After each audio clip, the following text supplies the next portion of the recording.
Hi everyone, it's Nichol Spohr here today for Honeybee Stamps, and today I'm sharing two house-shaped cards with you featuring the new House Builder dies and also some great stamp sets and a House Builder add-on, part of the new Autumn Blessings release from Honeybee Stamps.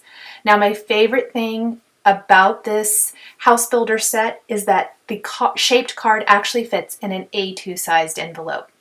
Now I missed stenciling the front of the traditional house that I'm building here first.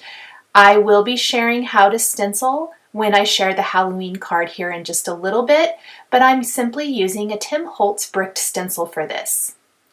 Next, I'm going to take my roof that I have die cut and I'm going to take a score pal and score it at 1/4 of an inch all the way through this panel.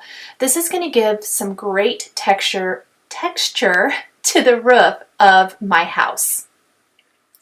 I love being able to customize the house pieces so that it really adds a lot of character. So we've got the great brick detail to the background of the house, and then we've got this really nice, subtle, embossed stripe there for the roof.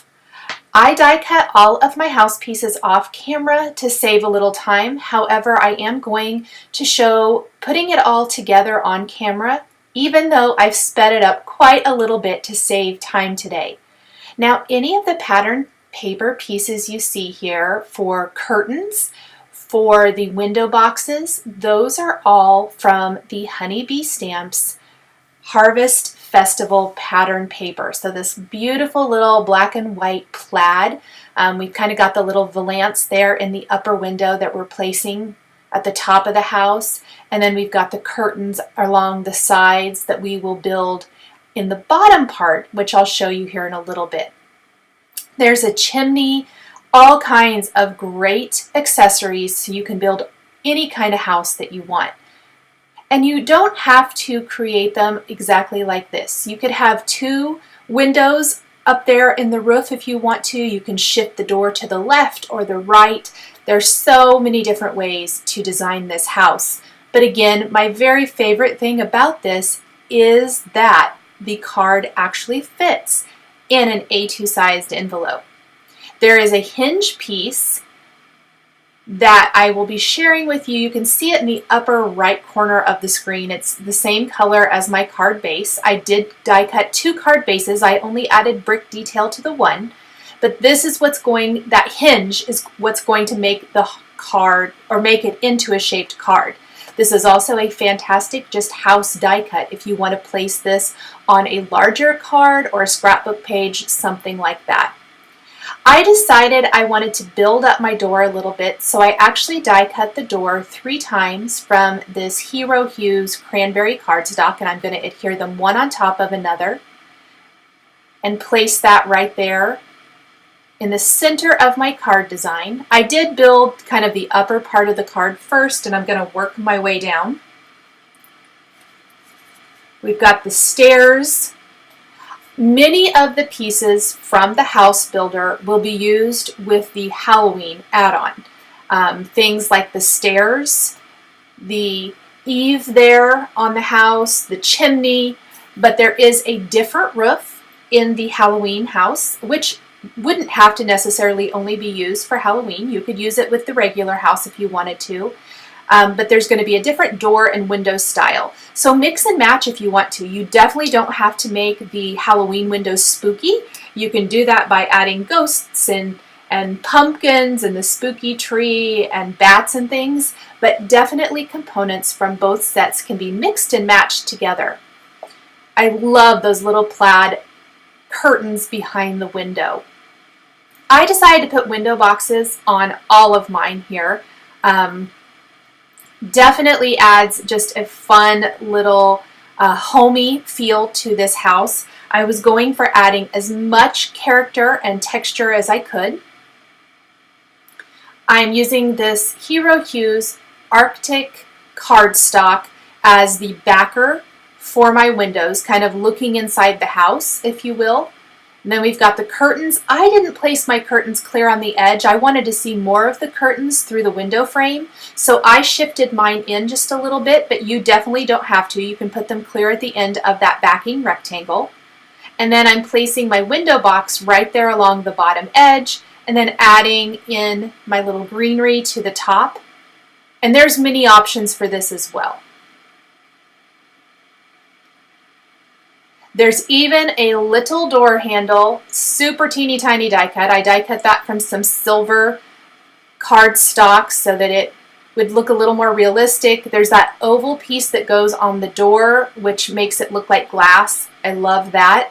Adding little dabs of glue to anything in the window boxes so that I can add these little teeny tiny die cut flowers. A crystal katana is so helpful for adhering any of those pieces so that you don't have to use your fingers. These little planters along the sides were die cut from Fawn RAINFOREST cardstock, a new color of cardstock from Fawn. Really pretty, kind of dark teal. I thought it was perfect for a kind of more of a fall themed card. We're going to put some topiaries in a planter on either side of the stairs next to the front door. The fence, I don't know if it translates very well on camera, but that was die cut from Fawn Wood Grain Neutrals white wood grain cardstock, so it has some nice texture to it. And then just like the door where I had 3 pieces, the trim at the top of the door, I'm going to layer 3 of those pieces together as well. It's pretty teeny tiny, so tweezers are coming in handy for that. But that's going to just make it look a lot better, and then we'll position that right above the door, which gives it a fantastic finished look. And we only have a few little details left. So I've got a couple of wreaths that I'm going to offset and layer and then place over the center glass of my front door. I'll place some little flowers kind of down there in the bottom right corner of my wreath. And then we're going to be ready to put it all together, starting with our other house panel piece, which I'm going to place in a MISTI and stamp Sentiments from the Honeybee Stamps Grateful Each Day stamp set. I am using Today and Every Day. I am so grateful for you. So just a really pretty gratitude card that works for any season, really. I'm going to stamp this with black ink. There is no sentiment on the front of the card, so I think this would be a really pretty for the recipient if they want to display it. It's just a super fun design. Then we're going to take our hinge and fold that in half. I'm going to use a bone folder to really make sure that that's creased really, really well. And then I'm going to take some 1/8 inch double-sided tape and place this on either side of the hinge. Now the way I like to do the hinge is I'm going to place it inside the card. Because I've die cut it from the same color as the base of my house, it's not going to take away from the pretty factor of the inside of the card. I don't think it does anyway. And I like it inside rather than outside. That's just my personal preference. So I'm going to place that there along the back side. I've removed one side of that double-sided tape, and I'm going to use my bone folder to make sure that's really secure. Then we're going to remove the other piece, backing piece, and place both halves of the house together. And then I'm again going to use my bone folder to make sure that's nice and secure. And look how pretty that looks. Look at how finished and lovely this shaped house card is when it's all finished. I just absolutely love this, you guys. When you place it in the envelope, check this out. It fits perfectly. How awesome is that? Very, very excited about this shaped card. Let's go ahead and do a Halloween version. I am a big Halloween fan. If you follow me for a while, you probably know that. I love Halloween decor and all of the things. So this time I did catch on camera stenciling the house. I'm taking the Tim Holtz bricked stencil, and this time I am stenciling a plum colored house. This is some Hero Hues plum cardstock that I am applying black soot distress ink through, and then I'm even pouncing on a little bit of Yeti white, which really mutes it a little bit, plus gives it a little bit of a splattered effect. well, not maybe splattered, but I'm not applying it as evenly as I am the black soot, I guess I want to say. And I'm not worrying about taking the stenciling all the way to the top because the roof is going to cover that. And I'm just going to kind of pounce the white on. It mutes the black a tiny bit and just softens the effect, I think, maybe. I like the look of the layering. So this particular card, I didn't do a ton of inking other than the brick background on our first card. This card's going to have a little bit more inking. We're going to ink, obviously stenciling the house and those components. We're going to add some black ink around the edges of the roof die cut and the door and the tombstones, the pumpkins, and even the boards that are covering up the windows. So I'm taking black soot ink, and you can see the texture of the roof from the Halloween add-on. So this is what I was talking about. If you want to add texture and you don't want to take a Spohr pal or something like you saw me use for the last card, but you want the texture, this isn't necessarily a spooky roof. It works really great for a spooky Halloween card, but you can definitely use this if you just want to add texture to a regular house card. So maybe you're doing a house card for someone who's just moved, or like I did a gratitude one here, or you want to do a Thanksgiving themed card. So lots of different ideas for that, and you can use the roof on either design. So we're going to go ahead and pop our roof on the top of our stenciled card. I wanted to do something a little different than traditional, maybe grays or whatever, and that's why I picked this plum for the house, but I darkened it up with the inks, and I really like how the purples play nicely. They definitely are that Halloween feel, but they're going to look great with some oranges that we're going to use here in a little bit. Don't forget to stencil some of the other components. So this little eave here on the house up at the top. We also want to stencil the chimney, which I almost forgot to add. I will add that at the end of the video, but I definitely like it because we're going to have a little ghosty coming out of that and a bat adorning it. I kept adding to this card. This is one of those that I really just kind of kept adding to.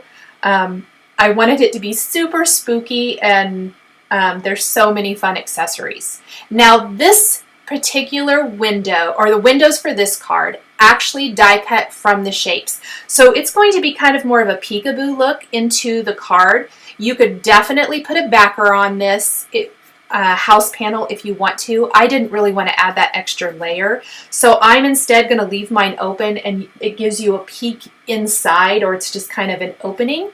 We're going to die cut the windows from the eave and from the two panels down below. Now the two on the main house part, those are the ones that are going to be a peekaboo. Why this is important: if you're going to stamp sentiments inside like I did, and you don't want them to show through the windows, because I do think you'd only see a partial bit of the sentiment, and I think it wouldn't look quite as cute as it would if it's hidden. Make sure you stamp your sentiments higher up in the card, or that it fits down that middle section, so that you're not seeing the sentiments peek through the windows. So see how it's die cutting those great little window shapes? Really, really cute and fun. And this is what I'm talking about. They are not spooky until you add the spooky elements. So if you like these windows and you want to use them on the other house, you can totally do that and have some fun little peekaboo type windows there. I have got fence pieces. I've got a great spooky tree. That tree was die cut from another Lawn Fawn Wood Grain Neutrals cardstock, the darkest brown that comes in that. I wanted it to have the wood grain texture. The boards we're going to board up the windows with, those are from the lighter brown Wood Grain Neutrals cardstock, and we're going to ink the edges of those with ground espresso distress ink to give them a little more texture. Now something really cute about the boards, those little nail holes at the ends pop out. So if you wanted to, you could actually die cut probably those again and get like from silver cardstock and make nail holes. That seemed like a lot of work to me, so what I'm going to do is take some Nuvo Crystal Drops in silver lining, and add little drops to the ends of my boards to make those little nails. But it adds texture to these, which I think is really fun. My ghosts are all die cut from vellum. And I used a specific vellum. I really think the Hero Arts vellum is heavier weight texture. And I thought that would work really nice, and it did end up working good for that, just because it die cuts and it doesn't curl up as much, I guess is what I want to say. So I'm going to have some little ghosts throughout this design, die cut from vellum. We've got our spooky fence for this card instead of the more traditional picket fence. So this is a die cut from black licorice cardstock and adhered along the bottom edge on either side of the door. We've boarded up our window. We've got one of our little ghosts peeking out from behind those boards. I'm going to board up my other window. And I haven't added the fence on this side. I want the tree to actually be back behind the fence, so we need to add our boards, our tree, and then our fence, and then anything that's going to go in the foreground. Here is that Silver Linings Nouveau Crystal Drops that I'm adding to the ends of the board, which you can see adds some great silver texture. The reason I'm adding this now instead of waiting till the end is I want, if there's any little area peeking out, I didn't want to have to try to move a die cut to add that texture. So I added it first, and I was just kind of careful while designing the rest of the card. Here's the tree that we're placing in front of the house, and then we're going to add our little piece up at the top. Again, we have another little ghosty peeking out of that die cut window, which is super cute and fun. We've got our other fence piece that we can now add. Our door, which fun door option. Again, this wouldn't have to be spooky if you didn't want it to be. I've inked up the door with a little black soot distress ink too to kind of mimic the roof and give it that creepier feeling. Great little texture. The top of this door I die cut from black cardstock. We've got some glittery black bats. Again, I definitely went for lots of texture for this card with wood grain cardstock, with stenciling, inking, glitter cardstock, vellum, any little thing that I could do that would add some fantastic texture without a ton of bulk.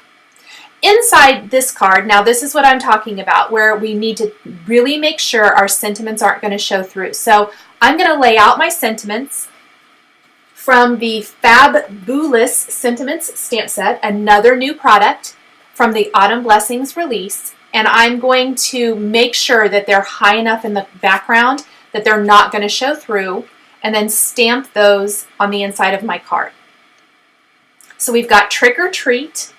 Here's a little something sweet. So a fun little card to give maybe some of your special trick-or-treaters. For example, I have a niece and a nephew. I think this would be fun to give them with their trick-or-treating goodies that I get for them. And there's a hinge for this, or I die cut my hinge for this card. I'm going to adhere it just like I did the last one. I will show that again. I like to line it up with my background first, and then I will pop the top panel in place. Again, using the bone folder to make sure it's really good and secure. I don't want this coming apart. The key to the hinge, I really feel like, is making sure it's the same color as the cardstock you're using for the front and the back of your house. When you do that, it's seamless and it doesn't detract or take away from the beauty of the shaped card. So definitely the sentiment's high enough. We're not going to see it through the windows, which is perfect. I've got some cute little pumpkins here. These were die cut from Fawn Canned Pumpkin cardstock. Even the name is perfect for fall. And I'm inking up the edges just with my inking tool, what's left over from the ground espresso ink I used for the boards, to just darken them up a little bit. The tombstones, die cut from Fawn NARWHAL cardstock, the edges inked with black soot distress ink. And I thought maybe there was a little stamp that would fit on these, but I think even the smallest sentiments were too big. And I'm actually just going to hand write some like RIP and some little squiggly lines on the tombstones themselves to dress those up. But I'm going to put any of my jack-o'-lanterns or tombstones in the foreground of the card. So we've got those all in front of the fence. Something to note about the jack-o'-lanterns, and it's probably above and beyond, you definitely don't have to do this. I did not do it for the ghosts because they have that vellum transparent look to them, so it didn't bother me. But I didn't really want to see the house or the fence or the tree peeking through the jack-o'-lantern's eyes or mouth. So I die cut the jack-o'-lanterns from both canned pumpkin and black licorice cardstock, and I'm taking the black licorice pieces and inlaying those. So the mouths and eyes on those jack-o'-lanterns, I'm just inlaying those in, and I think it gives such a much more polished, finished look. It's definitely an extra step, but worth it. And I'm adding little dabs of glue. Okay, so you might see the glue kind of squish out when I inlay these pieces because they're so teeny tiny and it was so hard to get little dabs of glue. It will dry clear. So rest assured that you're not going to see that white icky mess. Now I decided to do 2 jack-o'-lanterns on the left side of the card, and then we're going to do one with 2 tombstones over on the right side. And then I did add my chimney with a ghost coming out of the top, and I'm going to add some additional bats. Originally I guess 1 additional bat. I originally just die cut 3 and I ended up, I think, getting 4. I did die cut the handle from the original House Builder die collection from the silver cardstock again, and I'm going to add that to my house. And then I die cut a wreath from some orange glitter cardstock that I can hang on the door.